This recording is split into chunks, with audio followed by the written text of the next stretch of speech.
გამარჯობათ, მე ორიოდე სიტყვა მინდა გითხრათ ტურიზმზე. ზოგადად ტურიზმი არის ყველაზე ცუდი, რაც შეიძლება ქვეყანას დაემართოს. რადგან პლუსთან ერთად მას აქვს ძალიან დიდი მინუსი. ჯერ პლუს გეტყვით, პლუსი ეს არის ცოცხალი ფული, რომელიც შემოდის ქვეყანაში. ხოლო მინუსი არის ის, რომ მოსახლეობა ზარმაცდება, ის ეჩვევა იმ გარკვეულ შემოსავალს, მცირე და საშუალო ბიზნესი, ძირითადად მოსახლეობა არის ადგილობრივი დასაქმებული და ის ეჩვევა ამ იოლ ფულს, ასე ვთქვათ. და უკვე სტიმული ეკარგება სადღაც მეცნიერებაში წასასვლელად და სხვა ტექნოლოგიურ დარგებში წასასვლელად ახალგაზრდობას. ისინი ეჩვევიან ამ იოლ ფულს, ტურიზმის მომსახურებას და ქვეყანა ერი იქცევა მომსახურე ერად. რაც არის ძალიან ცუდი. ასევე თვითონ ტურისტების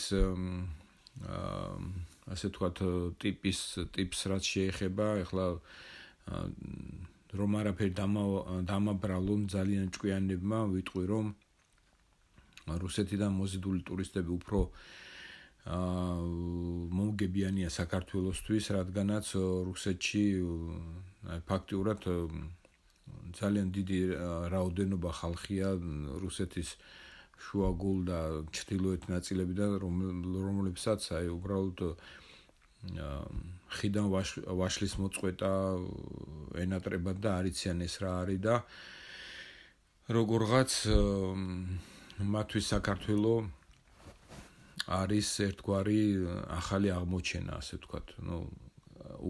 რასაკვირველია, რაღაც საზღვრები გახსნილია უკვე, თურქეთში დაფრინავენ და ასე შემდეგ, მაგრამ საქართველო მათთვის მაინც რჩება საინტერესო ქვეყნად.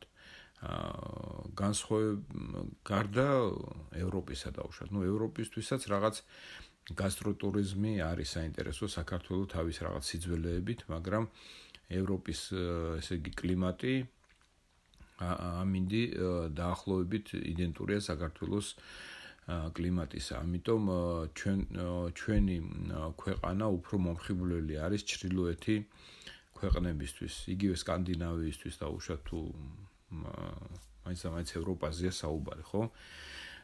მაგრამ სკანდინავიას სხვა სერვისი უნდა.